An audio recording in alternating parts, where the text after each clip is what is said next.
Ay porbahe ang mga taga Marinduque. Pag sa mga garaning padali, ay talagang tikwas ang kawali. Ay tingni naman ang subo, ay talagang hapas ay. Ngayong araw nga ni po nang wala nga ni pala ako ng kahoy din sa may tagudtod sa amin. Ay tingni pa yung mukha niya na yun. Ay talagang ngiwit na ay. Alas 6 pa lang po nga ni pala ng umaga ay ako'y naglakad-lakad na at sabi ko'y maganda sa malunga sa bundok ay hindi mainit. Ay maya lang nga ni po pala hindi na ako sa may pasalunga sa amin. Ito'y papunta mi sa may tagudtod. At habang naglalakad-lakad nga na ako din sa may kalagitnaan ng aking alusungin mamaya, sabi ko, aso, teka, gulpin duot pala nito nung pahirap nito sa pagpasa ng kahoy mamaya. Pero sabi ko, laban na yan, andyan na ay, mabawi na lang sa siniroy. At sa gitna nga ni po pala nung aking paglakad yun, nakita pa ako ng 2 buo. Sabi ko, ay, dala na rin pa uwi. Pero ngaso ko lang rin nga ni po palang kasama ko dyan sa paglalakbay ko. Maya din lang nga ni po pala nakita na ako ng magandang spot din eh. Sabi ko din na lang akong galuto ay. Parang medyo maganda mag-sit up din eh. At parang anong sarap din wari magkape din eh. Talagang kaping-kape na eh. At nag-set up na rin nga ni po pala ako ng mabilisan laan dyan ang aking paglutuan. At sabi ko mahilab na rin. Pagkatapos ko lang nga ni po pala mag-set up dyan nagdupong na rin ako at makapag-init na ng tubig.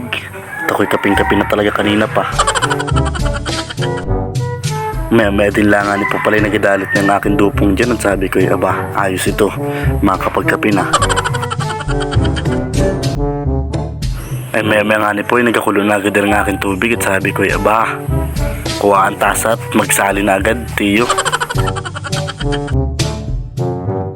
At habang nagkakapi-kapi nga nila ako dyan, ako'y napapatula at ako'y napapaisip. Sabi ko nga mas maganda pa talaga ang karanang buhay, simple lang. Marunong ka makontento sa meron ka. At tingin naman si tiyo mo dyan sa pagkape, talagang hindi napatawad yung kape, panayang higop ay. At pagkatapos ko nga di pa pala magkape dyan, nagbalat-balat na rin ako na rin sa akin. Sabi ko mahilab na. At di nyo nga ni po pala natanong favorite ko po talagang siniroy na lalo na pag-asuka lang halo na manamis na miss ay talagang tikwang ang kawali. Pinaspasan ko na rin nga ni po pala ng balad dyan at sabi ko aso nung hilab na talaga, hindi na kaya.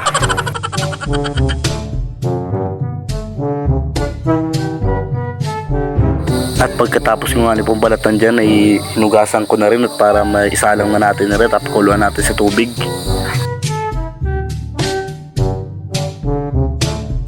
At pagkatapos yung nga ni po pala magugas yun nagdupong na agad ako at nang may salang na ide.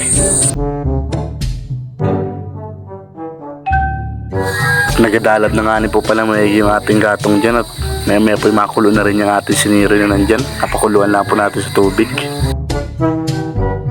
At makalipas nga ni po pala 10 araw ay kumulo na rin ating siniroy. Sabi ko aba, ayos yan.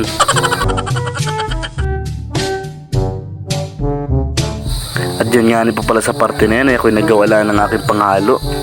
At sabi ko pag nasa bundok ka talaga kailangan resourceful ka. Wow, resourceful. Anong tibay pala ma-English yung tiyo mo. Tinakpakan ko na rin nga ni po pala ng gata dyan yan. Sinama ko na rin nga ni po pala yung ating asukal dyan.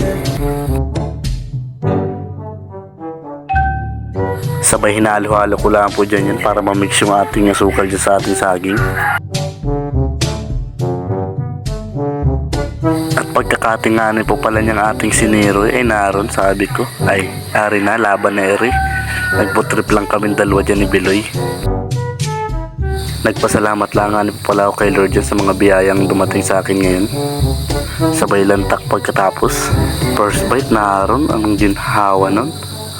Binilisan ko na rin nga po pala ng pagkain at sabi ko makuha na ako ng kawit, baka matanghalian pa ako din eh. At dyan nga po pala sa part na yan ako'y pauwi na yan. Bigkising ko na rin dala kong kahoy. Sabi ko labang ka na kahit anong duot ng agadaanan.